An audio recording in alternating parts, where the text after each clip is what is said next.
Como siguiente ponente tenemos al Dr. Martín Medrano desde República Dominicana con su presentación Aspectos genéticos de la enfermedad de Alzheimer.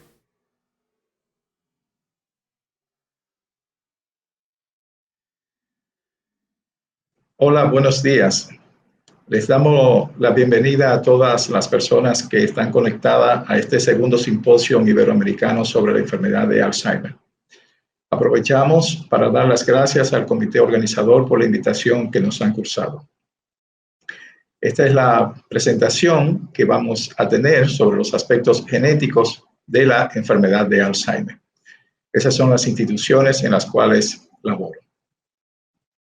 El esquema de mi presentación es el siguiente. Vamos a hacer una pequeña introducción.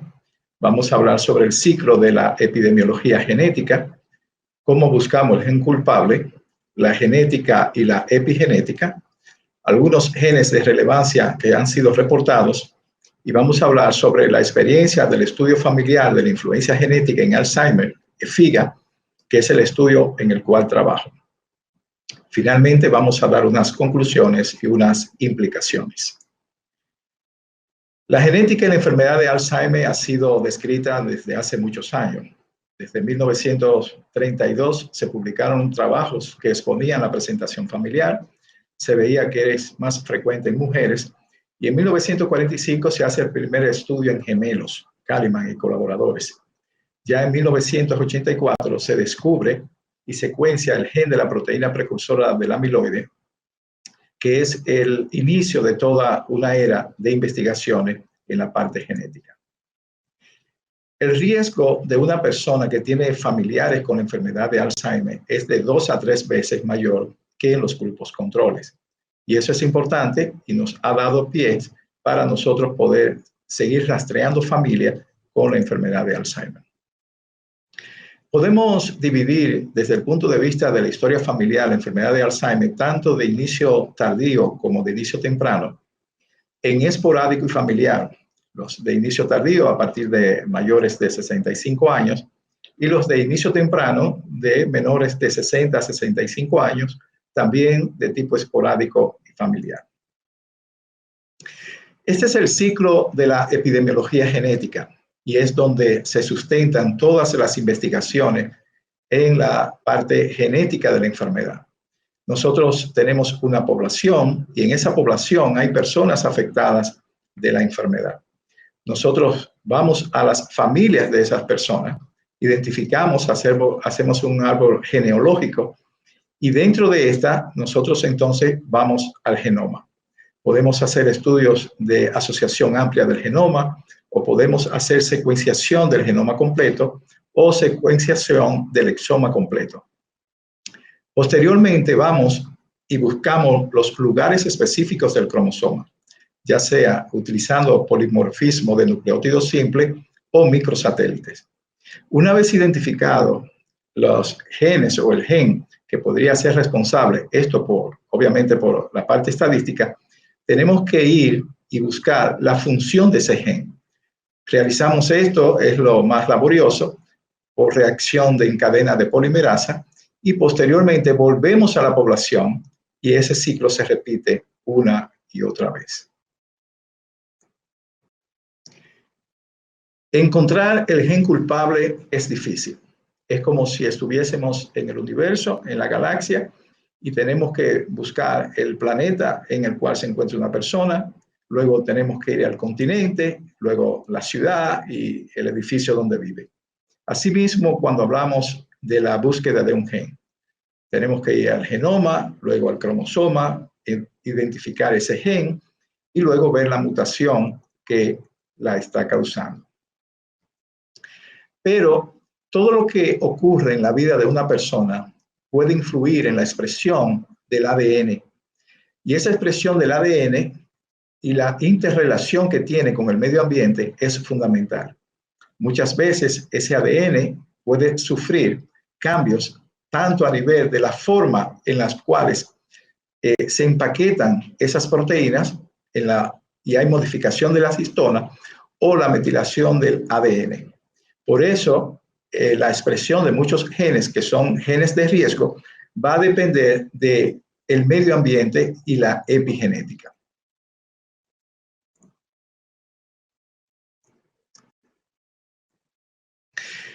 ¿Cómo los genes y el medio ambiente causan enfermedad? Y esa epigenética, como ya habíamos descrito, va a estar interrelacionada con el medio ambiente, la dinámica de la población, los polimorfismos que se producen con las mutaciones, y esa interrelación de los genes con estos elementos es lo que van a hacer que la enfermedad se exprese o no. Por lo tanto, no solo basta tener los genes de riesgo, sino que el medio ambiente y la epigenética son fundamentales para que se expresen los mismos.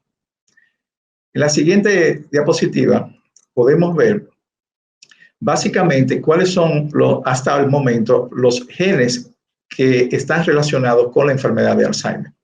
Podemos dividir los genes que se llaman monogénicos, que son determinantes, y los genes de riesgo, que son los poligénicos o los genes de susceptibilidad. En los genes determinantes, básicamente tenemos 3 genes: la proteína precursora del amiloide, la presenilina 1 y 2. Y en los poligénicos o los genes de susceptibilidad, la más fuerte es la ApoE. Las características de los monogénicos son genes raros, tienen una gran penetrancia, tienen un efecto mayor y tienen poca interacción con el medio ambiente. En los de riesgo poligénico de susceptibilidad son comunes, sus efectos son mínimos. El medio ambiente y otros genes van a actuar para que se produzca o no la manifestación de la enfermedad. Entre las herencias de tipo monogénica y las mutaciones hay muy conocidas. Solo menciono 2, el gen de Jalisco, la presenilina 1, el A431E, y el gen de la mutación paisa en la presenilina 1, en el codón E280A, muy conocida de los estudios que se realizan en Colombia, en Medellín. En la herencia poligénica, el gen de mayor riesgo es el ApoE. Tenemos 3 alelos, el alelo 2, 3 y 4. Y las combinaciones que pueden surgir, 2, 3, 2, 4, 2, 2, 3, 3 y 4, 4 y 3, 4. Estos alelos y la expresión de ellos van a condicionar la enfermedad. Y básicamente nosotros tenemos los riesgos de los alelos van a depender de cuántos alelos lleva una persona. Por ejemplo, la probabilidad, tanto en hombres como en mujeres, si una persona tiene un alelo, duplica el riesgo de tener la enfermedad en más de 3 veces. Pero si son los 2 alelos, ese riesgo va a multiplicarse entre 8 y 10 veces. Pero nosotros encontramos de que hay personas que tienen los alelos y no la manifiestan la enfermedad. ¿Qué sucede? Esto podría ser básicamente por 2 razones. Una, la explicamos, como habíamos dicho, por la epigenética, y otra serían las variantes raras que se producen en la expresión de esos alelos. Hay un estudio muy interesante que acaba de salir, en el cual se hace un metaanálisis con más de 540,000 personas, donde hay más de 85,000, alrededor de 85,000 personas con la enfermedad. Y ellos encuentran unas raras variantes, tanto en el alelo 3 como en el alelo 4. En el alelo 3 encuentran la variante ApoE B236E. En esta hay un cambio de la valina por el ácido glutámico y las personas que tienen esta variante tienen un 60% menos de riesgo de tener la enfermedad. Luego, en el ApoE4 se encuentra la variante R251G, en el cual cambia la arginina por el ácido glutámico y por la glicina y disminuye en un 50% el riesgo de tener la enfermedad.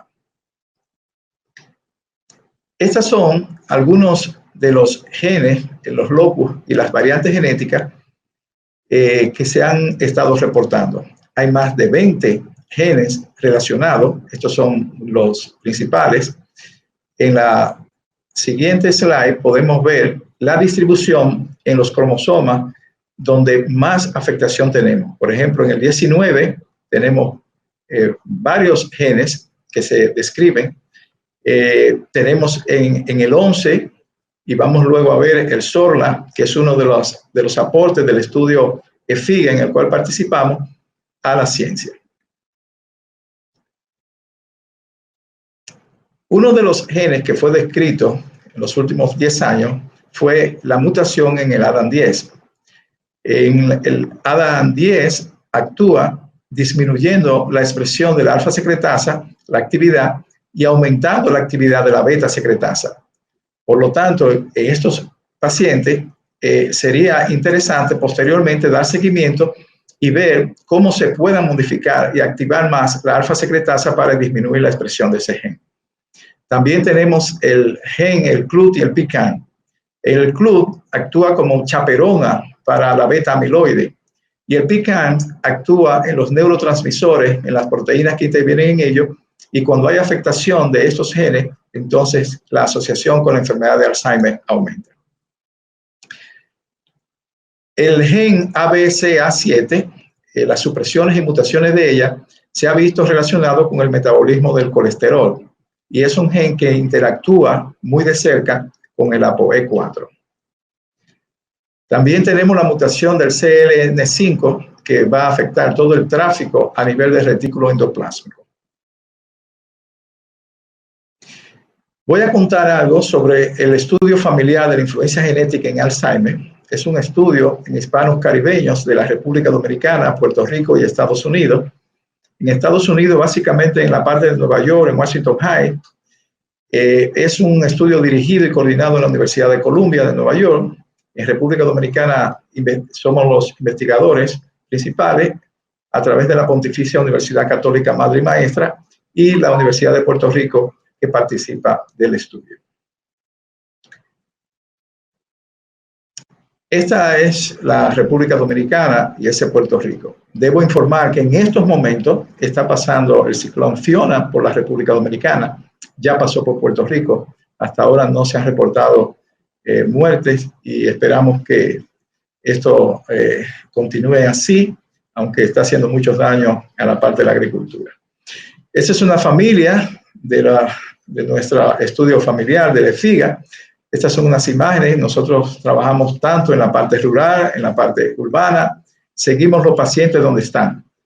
Y los seguimos tanto en vehículos 4x4 motorizados o 4x4 en un caballo, si hay que llegar a ellos. Esto es parte del trabajo de campo de nuestros colaboradores para llegar a las familias y poder hacer las investigaciones.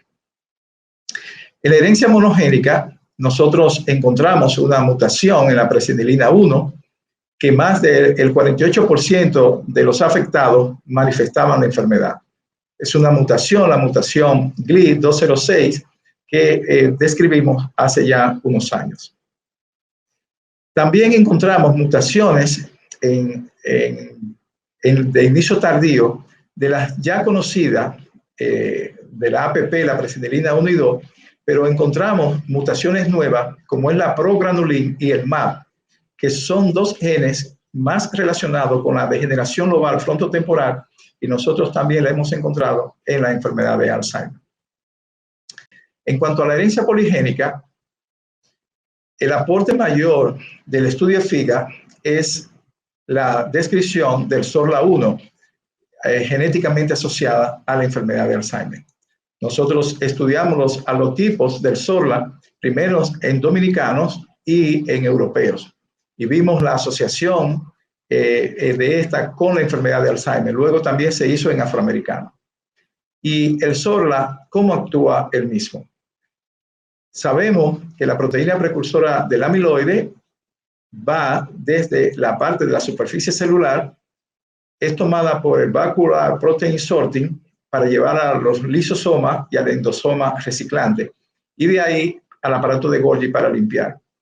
Cuando tenemos una afectación en la mutación del SORLA1, lo que se rompe es esta vía de las proteínas VPS, por lo tanto se acumula la proteína precursora del amiloide y vamos a tener un mayor riesgo de desarrollar la enfermedad.